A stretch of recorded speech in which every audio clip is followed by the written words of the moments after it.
We're his parents. You think you know what's best for my son better than us? Do you really? Okay, all right, just rein it. I understand your frustration. I wouldn't patronize me if I were you. I'm not patronizing you, True. I would be you in this situation. If, God forbid, this happened to my child, I would do exactly what you're doing, and I hope you win. I also hope that you understand that I'm doing the only thing that I can to help your son. To help him? How is it helping him to enable Oscar to refuse treatment? I don't understand. Oscar feels powerless. He has no control over his life right now due to his age and due to his illness.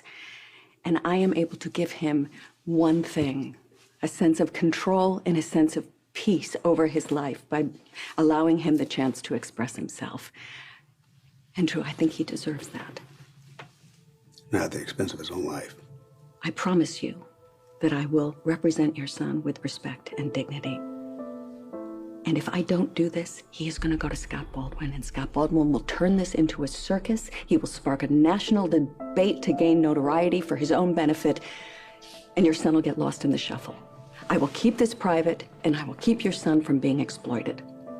Oh, well, that all sounds great, well and good. You should write a paper or speech or whatever it is you lawyers do. I don't really know, but it's not going to make a damn bit of difference to the people who love Oscar if he's dead in 3 months.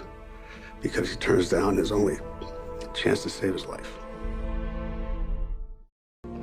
My son is a child who is making a grave mistake, and I will protect him from anyone and anything, including him. So I will fight you, and I will fight him, and I will take this all the way to the Supreme Court if I have to, because we're not looking at this as some sort of test case of legal ethics.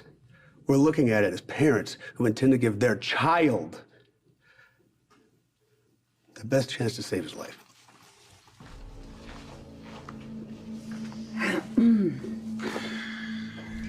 Tell me you understand my position. Of course I understand your position. But I also believe that Oscar, as mature as he may appear to be, is still a child. And I believe that it is his parents' role to ensure that their child doesn't do anything that might cost him his life. Oscar is reacting this way because he hasn't been given a choice. Who knows what he'll decide when he's finally given one?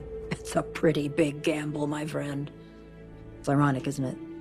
You're the one with children, and I'm the one fighting for the parents. And I'm going to, Alexis. I'm going to fight you with everything I have. So will I.